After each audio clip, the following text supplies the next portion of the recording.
So, in this question, in series LR circuit, if the maximum current and the maximum voltage across the inductor of inductance 3 millihenry are 2 ampere and 6 volt respectively, then the time constant of this circuit. LR circuit उसे कहते हैं बेटा जिसमें एक resistance होगा और एक हमारा इंडक्टर होगा, ये हमारा LR सर्किट कहलाता है। ठीक है, इसने कहा टाइम कांस्टेंट, एक्चुअली में कैपेसिटर इंडक्टर को फुल्ली तरीके से चार्ज होने के लिए कुछ टाइम की जरूरत है। तो ये एक बार में 63% चार्ज हो जाता है, तो सो वन टाइम कांस्टेंट कहते हैं। टाइम कांस्टेंट इसका निकाला जाता है, ये जो होता है बेटा for L R circuit it is L by R. L by R sorry, L की वैल्यू हम गिवन है 3 मिली हेनरी, आर की वैल्यू हमें गिवन नहीं है, आर की वैल्यू हम निकाल रहे हैं। आर क्या होगा, वोल्टेज दिया है अपॉन में करंट दिया है, वोल्टेज 6 वोल्ट है, करंट यहाँ पर बच्चा 2 ampere, so resistance will be 3 ohm. Now put the value of R here 3 ohm, 3 ने 3 को कैंसिल कर दिया। 1 millisecond, what is my answer, 1 millisecond, option number D is the correct. Time constant आएगा 1 millisecond. So in this question हमसे पूछा गया optical fibre works on principle of, है ना, ऑप्टिकल फाइबर किस principal पर काम करता है, इंटरफेरेंस है, टीआईआर। टीआई का आर का फुल फॉर्म क्या है बेटा, total internal reflection, total internal reflection, और यही इसका सही ऑप्शन भी है। एट रिफ्रैक्शन नहीं, डबल रिफ्रैक्शन, ये तो सब रॉन्ग आंसर है, option B is the correct. TIR की फिनोमिना होती है, ऑप्टिकल फाइबर एक ऐसी केबल है जिसमें लाइट को टेढ़े मेढ़े पाथ में चलाया जाता है और इंटरनली ही इसमें रिफ्लेक्शन होता है। इंटरनली रिफ्लेक्शन होता है, जनरली इसके दो पार्ट है, कोर और क्लैडिंग। तो कोर का रिफ्रैक्टिव इंडेक्स थोड़ा ज्यादा होता है क्लैडिंग से, तो वापस रे उसी मीडियम में आ जाती है, टीआईआर के प्रिंसिपल पर काम करती है, ऑप्शन बी। ओके, तो यहाँ पर पूछा गया है, an air core solenoid has 300 turns, its length is 25 centimeter and its cross sectional area is 3 centimeter square. Calculate its self inductance। तो self inductance of solenoid हमारा क्या होता है बेटा, mu naught N square V होता है, और we is the volume. या तो आप ऐसा भी निकाल सकते हैं या फिर टोटल नंबर ऑफ टर्न्स को सॉल्व करके भी निकाल सकते हैं, तो मैं इसी से निकालूंगा जो कि जल्दी आंसर आ जाएगा। म्यू नॉट की वैल्यू डाल देना है 4 पाई इंटू 10⁻⁻⁷ एन स्क्वायर को जरा ध्यान से देखिए, यहाँ पर बेटा टोटल नंबर ऑफ टर्न 300 दिए हैं, तो total number of turn divided by length of solenoid, length of solenoid दी है 25 सेंटीमीटर, तो पहले से मीटर में बदलना ना भूले। तो this is the total number of turns in per unit volume, इसका क्या है बेटा यहाँ पे स्क्वायर, तो इसे स्क्वायर लगाए इनटू वॉल्यूम। और वॉल्यूम कैसे लिखेंगे, वॉल्यूम लिखने के लिए हम एरिया इंटू लेंथ यहाँ पे करेंगे, एरिया इंटू लेंथ। तो एरिया कितना दिया, क्रॉस सेक्शनल एरिया दिया है इसने बेटा 3, और यहाँ पर लेंथ कितनी दी है, तो लेंथ हमारे पास 25 है, लेकिन एरिया और लेंथ दोनों सेंटीमीटर में है, यानी कि वॉल्यूम सेंटीमीटर क्यूब में आएगा, तो उसको मीटर क्यूब में लिखने के लिए 10⁻⁻⁶ हमें करना पड़ेगा। ठीक है, 10 की पावर क्या करना पड़ेगा, -6।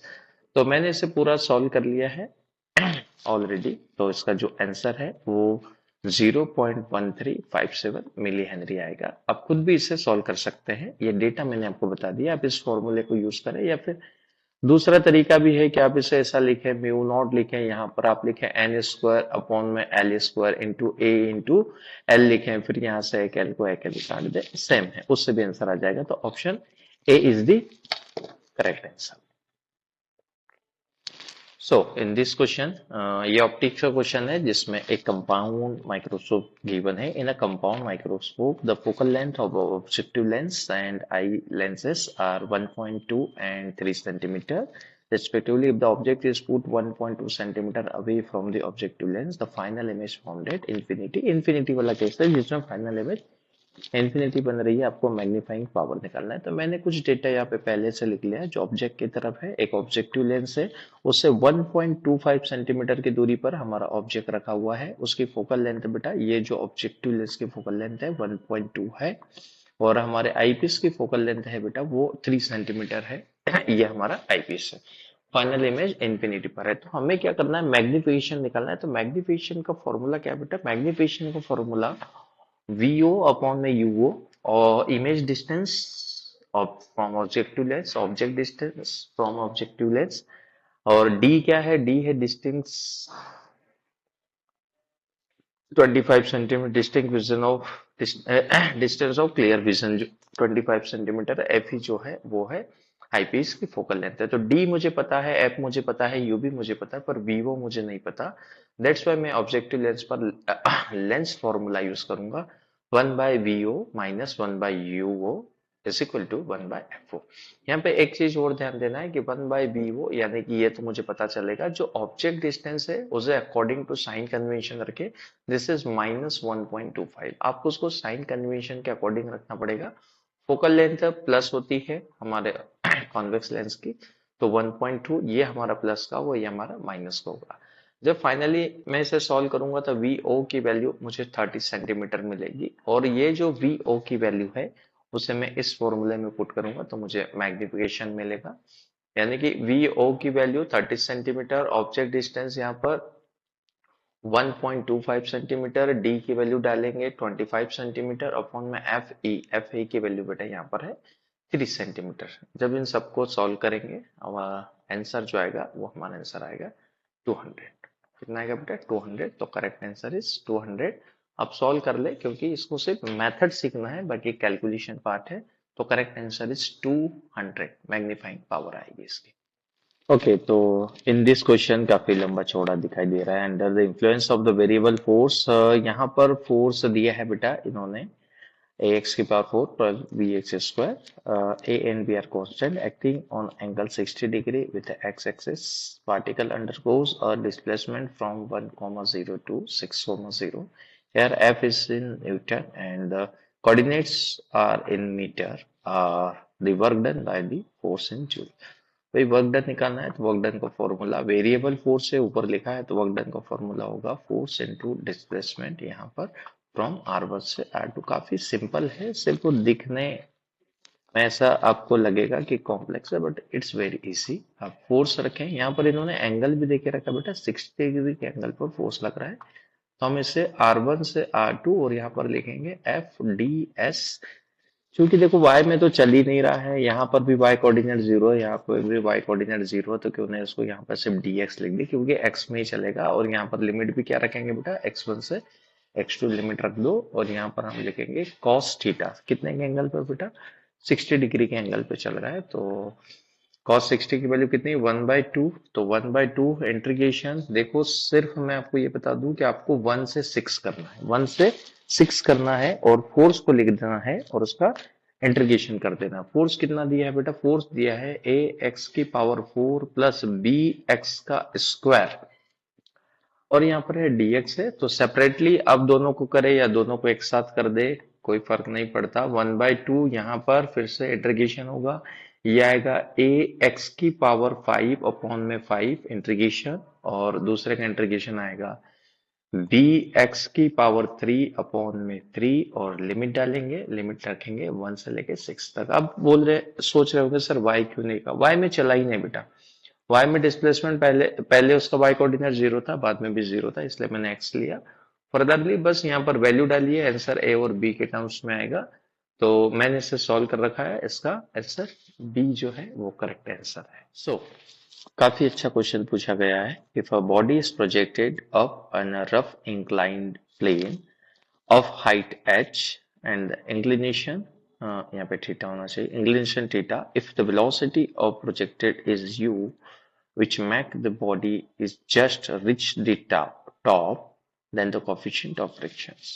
बहुत ही अच्छा सवाल पूछा है, 2019 का है बेटा। एक बॉडी है जिसे मान लेते हैं कि यहाँ से ऊपर की तरफ ले जाया जा रहा है, उसका इनिशियल वेलोसिटी u है, जो इंक्लिनेशन है वो थीटा है, और ये जितनी हाइट पर ले जाएंगे वो हाइट h है। यहाँ पर बॉडी कहीं पहुंच रही है जो h हाइट पर है, ठीक है।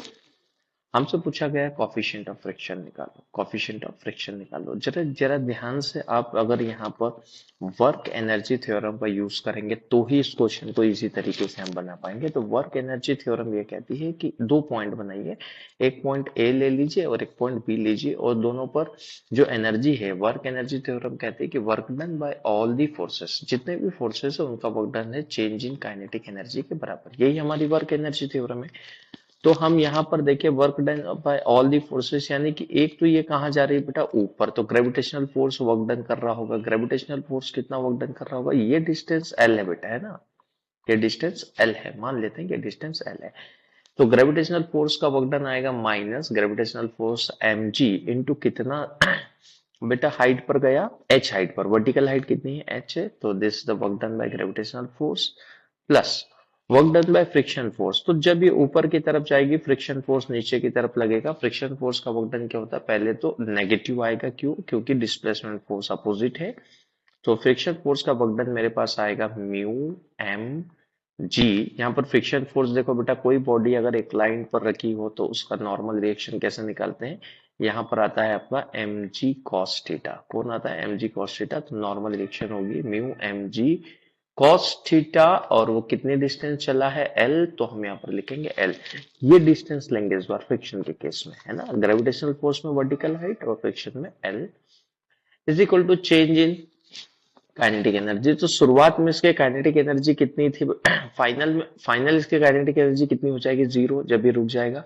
यहाँ पर काइनेटिक एनर्जी कितनी है, हाफ एम यू स्क्वायर, के उसको यू से फेंका, तो चेंज कितने का हुआ, माइनस, माइनस इसलिए क्योंकि final minus initial, minus half of M U का square. That is the equation जिसे हमें सॉल्व करना है, और हमें यहाँ से म्यू की वैल्यू मिलेगी, एम से एम कैंसिल, यहाँ पर भी एम कैंसिल। जब मैं इसे फाइनली सॉल्व करूंगा तो जो मेरे पास आंसर आएगा वो ऑप्शन नंबर ए आएगा। आप इसे सॉल्व कर सकते हैं, ऑप्शन ए जो है वो करेक्ट आंसर है। सो क्वेश्चन पूछा गया है, when a ray of light इंटर्स glass slab from air. एक लाइट रे है जो ग्लास स्लैब में इंटर करती है। सपोज ये हमारे ग्लास स्लैब है, कहाँ से बेटा, एयर से। चार ऑप्शन दिए गए हैं, it's wavelength increases, it's wave frequency increases, its wavelength decreases, and the fourth one is neither wavelength or not frequency changes. So जब लाइट रे एक मीडियम से दूसरे मीडियम में जाए तो इतनी चीज हमें पहले से पता है कि speed of light in air सबसे हाईएस्ट है, दूसरे मीडियम में उसकी स्पीड कम है। यानी कि मैं ये कह सकूं तो speed of light in air is greater than speed of light in glass. Glass में जाके उसकी स्पीड कम हो जाएगी। अब स्पीड और वेवलेंथ का क्या रिलेशन है बेटा, तो रिलेशन होता है c is equal to F into lambda, where c is the speed of light, f is the frequency, and lambda is the wavelength. So speed of light is directly proportional to lambda because the frequency remains constant. Constant frequency में कोई change नहीं होता, क्योंकि ऐसा नहीं हो सकता कि लाइट रे एयर से ग्लास में जाए और वो लाइट से कोई और रेडिएशन बन जाए या यूवी बन जाए, तो फ्रीक्वेंसी में चेंजेस नहीं होते, सिर्फ स्पीड में चेंज होता है, दैट्स व्हाई वेवलेंथ चेंज होती है। और यहाँ पर जो हमारा स्पीड का रिलेशन है same as it is wavelength होगा, यानी कि वेवलेंथ ऑफ एयर ज्यादा होगी वेवलेंथ ऑफ ग्लास से, तो वेवलेंथ डिक्रीज होने वाली है, option number C, its wavelength decreases, C option is the correct. Okay, in this question, the energy stored in a capacitor of capacity C when the potential difference between the plates is V is given by। तो capacitor कितनी energy store करता है बेटा, capacitor कितनी energy store करता है यदि उनके दोनों प्लेट के बीच का पोटेंशियल डिफरेंस V हो तो इसका डायरेक्ट फॉर्मूला है एनर्जी स्टोर का half C V square, where C is the capacity of capacitance and V is the potential difference between the plates. So half CV square is the correct answer. Direct याद कर सकते हैं, option number C जो है वो इसका correct answer. So in this question, an LED has the maximum drop of 1.5 volt if the supply voltage is 10 volt and R is the resistance which is equal to 470 ohm, then the maximum value of LED current will be। तो suppose हमारे पास एक circuit है जिसमें एक LED लगा हुआ है, LED से light emitting diode, and they have one resistance of 470 ohm. Okay, 470 ohm का एक रेजिस्टेंस है and the supply will be connected by 10 volt का एक सप्लाई कनेक्टेड है। 10 वोल्ट सप्लाई है, एलईडी पर ड्रॉप हो रहा है बेटा 1.5 वोल्ट। यहाँ पर एलईडी का रेजिस्टेंस नहीं है, हमसे पूछा है कि एलईडी में से मैक्सिमम करंट कितना फ्लो होगा। देखो ये सीरीज सर्किट है बेटा, करंट सेम होगा एलईडी में से भी और करंट सेम होगा रेजिस्टेंस में से भी।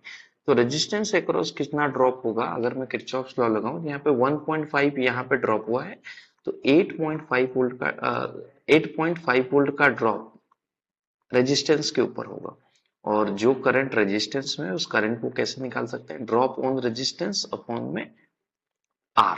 तो ड्रॉप ऑन रेजिस्टेंस कितना है बेटा, रेजिस्टेंस पर ड्रॉप है 8.5 अपॉन में लिखेंगे 470, और इसे सॉल्व किया जाएगा। उसको सॉल्व करें, यहाँ पर कुछ इस तरीके से मैं एक जीरो बना के डेसिमल हटा दूं, तो दैट इज 85 अपॉन में ये 47 इंटू इसको लिख दिया जाए 10 की पावर -2, क्योंकि मेरा आंसर मिली एम्पियर में। तो अप्रोक्स हमारा जो आंसर आने वाला है 180.1 मिली एम्पियर के आसपास आएगा। फर्दर इसे थोड़ा सा सॉल्व करें तो you will get the answer, option number C is the correct answer. Series circuit है इसलिए करंट सेम होगा। Okay, so in this question, the dimension of Planck constant upon my angular momentum is same as that of the first one is the energy wavelength, second one is the wavelength, third one is the frequency, and fourth one is the angle. So Planck constant हमारे पास h और angular momentum हमारे पास l है। अगर इसे हम थोड़ा तरीके से सॉल्व करें तो हमें बोहर का सेकंड पोस्टुलेट याद होना चाहिए ना। बोहर सेकंड पोस्टुलेट, जो बोहर का एटॉमिक मॉडल है उसका सेकंड पोस्टुलेट हमें क्या कहता है बेटा, वो angular momentum of any orbit is integral multiple of h upon 2 पाई होता है ना। तो L इज इक्वल टू, अगर मेरे पास, अगर मैं फर्स्ट ऑर्बिट की बात करूं तो फर्स्ट ऑर्बिट का एंगुलर मोमेंटम होगा h अपॉन 2 पाई। यहां से 2 पाई को इधर कर दो, हमें जो रेशियो पूछा है वो h अपॉन l है। h क्या है बेटा, h यहाँ पर हमारा प्लैंक कांस्टेंट, और जो l है वो हमारा एंगुलर मोमेंटम। ये लो आ गया इसका रेशियो 2 पाई। 2 पाई किसका, ये 2 पाई क्या है बेटा, एंगल, ये है रेडियन या फिर इसे बोले कि एंगल। तो जो h अपॉन 2 पाई है उसका यूनिट एंगल के जैसा है ना। ऑप्शन नंबर डी है। आपको बोहर सेकंड पोस्टुलेट से निकालना काफी आसान रहेगा।